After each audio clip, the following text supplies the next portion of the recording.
kerja keluar dari rumah, jangan tidak berdoa, jangan mengandalkan usaha kita. Usaha kita nggak bisa datang rezeki. Yang datang rezeki Allah Subhanahu Wa Taala. Keluar dari rumah, baca doa, Bismillah ya Rob, saya mau keluar nyari nafkah buat anak istri saya. Walaupun kita kerjanya di toko, gajinya harian, tetap doa. Karena bisa jadi hari itu kau tidak dapat rezeki kalau Allah nggak mau. Keluar ke tempat kerjamu kobongan, selesai. Bukan hanya dapat gaji, besok tidak kerja lagi. Makanya manfaatnya kita berdoa supaya Allah terus mendawamkan, memberikan rezekinya kepada kita. Jadi rezeki ini datang bukan karena usaha kita. Perang Badar tadi yang jumlahnya umat Islam 314 orang, sama Allah diturunkan para malaikat untuk bantu umat Islam. Tapi bukan karena adanya malaikat umat Islam menang, tidak, karena kemenangan dijanjikan sama Allah. Allah mau umat Islam menang, ada nggak ada malaikat menang. Allah turunkan malaikat hanya untuk menenangkan hatinya umat Islam supaya tenang. Orang itu kan kadang tetap mikir tuh, wong 314 orang masa bisa menang ngelawan 1000. Tapi dikasih tahu sama Rasulullah, ini loh malaikatnya Allah turun secara bergilir mau bantu umat Islam. Oh, kalau dibantu malaikat ya wes tenang. Jadi tujuannya Allah ini menurunkan malaikat untuk membuat hatinya umat Islam tenang. Kalian ini dibantu sama malaikatnya Allah walaupun jumlah kalian sedikit. Tapi bukan berarti kemenangan itu karena adanya malaikat, tidak, karena Allah menghendaki mereka menang. Kita dapat rezeki bukan karena upaya kita, bukan karena kerja kita. Keluarnya kita dari rumah itu hanya asbab, karena Allah tidak mengeluarkan rezeki langsung dijatuhkan ke rumah kita. Asbab, kita layaknya manusia, ada ikhtiarnya, ada sebabnya untuk mengambil rezeki, ada skenarionya lah supaya keluar dari rumah ngambil rezekinya kita di luar rumah, kemudian dibawa pulang. Tapi bukan berarti ikhtiar kita dan asbab yang kita lakukan itu yang datang rezeki, tidak. Ada orang yang nggak pakai asbab, nggak pakai ikhtiar, duduk di rumah rezeki datang kok.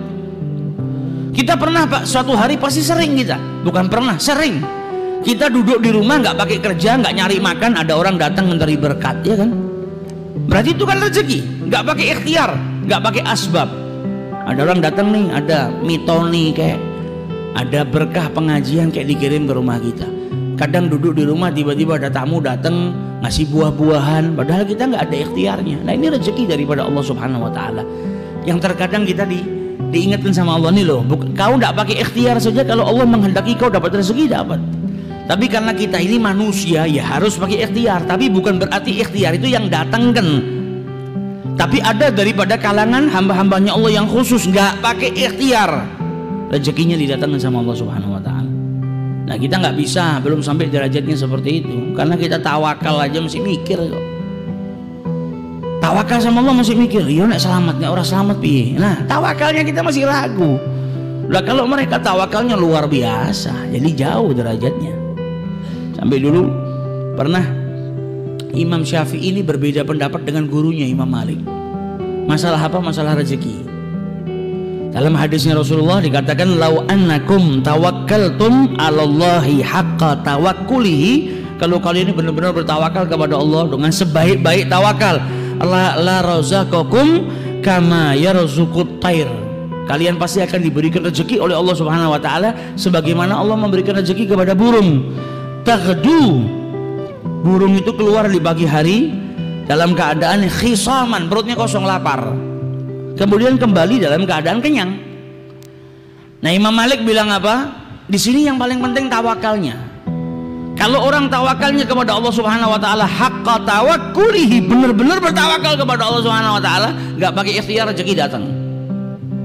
Imam Syafi'i bilang enggak, karena ada perbandingan seperti burung yang keluar di pagi hari dalam keadaan perutnya kosong, kembali dalam keadaan lapar. Berarti kan ada ikhtiarnya, keluar dulu dari rumah untuk cari pengisi perut. Ada perbedaan pendapat, tapi orang dulu kalau beda pendapat indah, nggak kayak orang sekarang berbeda pendapat kafir-kafiran, iya kan?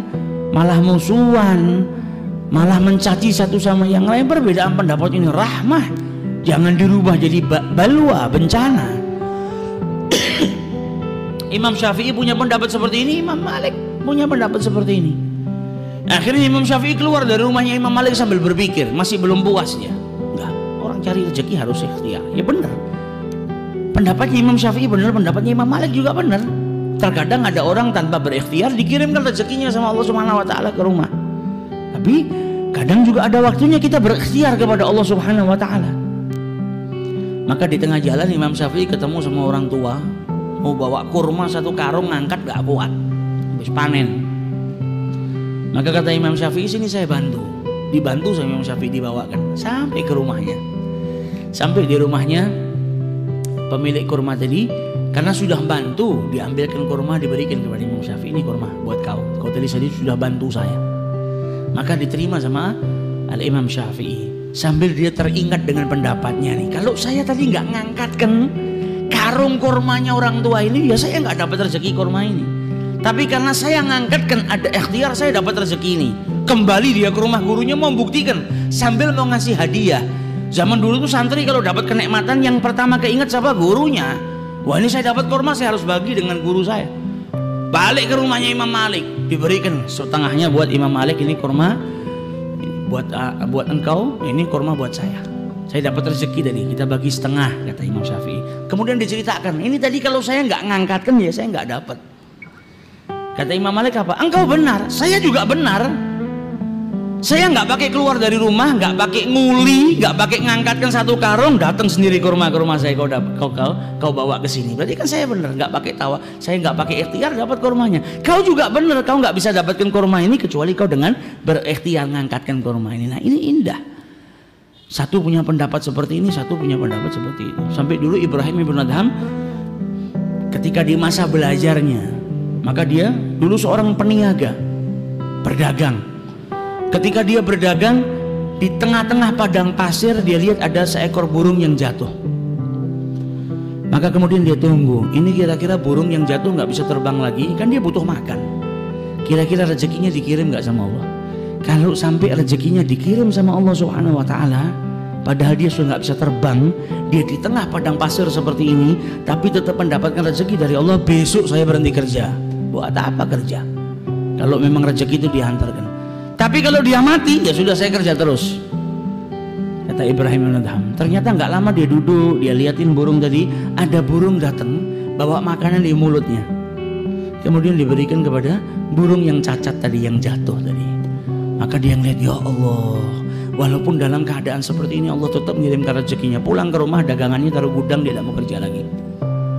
Maka apa yang dia lakukan ini terdengar oleh Asyibli, orang soleh di zamannya Ibrahim ibn Adham, walinya Allah. Dengar kalau Ibrahim ibn Adham nggak mau kerja gara-gara ngelihat burung yang jatuh, dikasih makan sama burung yang lain, diantarkan, nggak perlu kerja. Maka didatangi sama Asyibli, ya Ibrahim, saya dengar anda sekarang nggak mau kerja karena kejadian yang anda lihat dia benar. Jangan, tetap kerja, ikhtiar.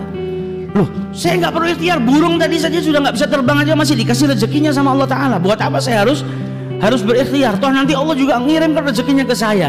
Kata Asyibli, ya Ibrahim, kenapa engkau malah memilih burung yang lemah, nggak bisa terbang, dan hanya menunggu rezeki yang datang dari burung yang dimasukkan ke dalam mulutnya? Jadilah engkau burung yang kuat, yang datang bawa makanan, memberikan kepada burung-burung yang lemah tadi yang tidak bisa terbang.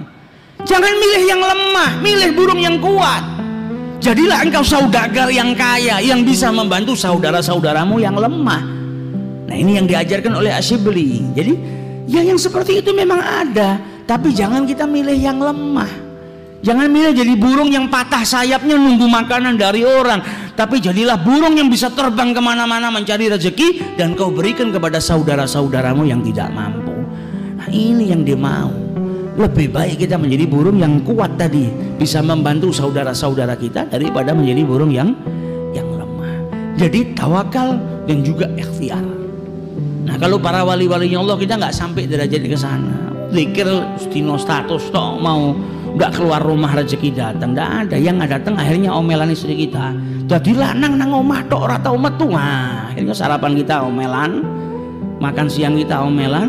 Kayak orang yang dulu datang ke kiai ngeluh, "Kiai, saya tahu tuh salam itu khutbah Jumat itu kan seminggu sekali. Lah kok istri saya tiap pagi sampai malam khutbah terus nggak pernah berhenti. Lah kui salahmu.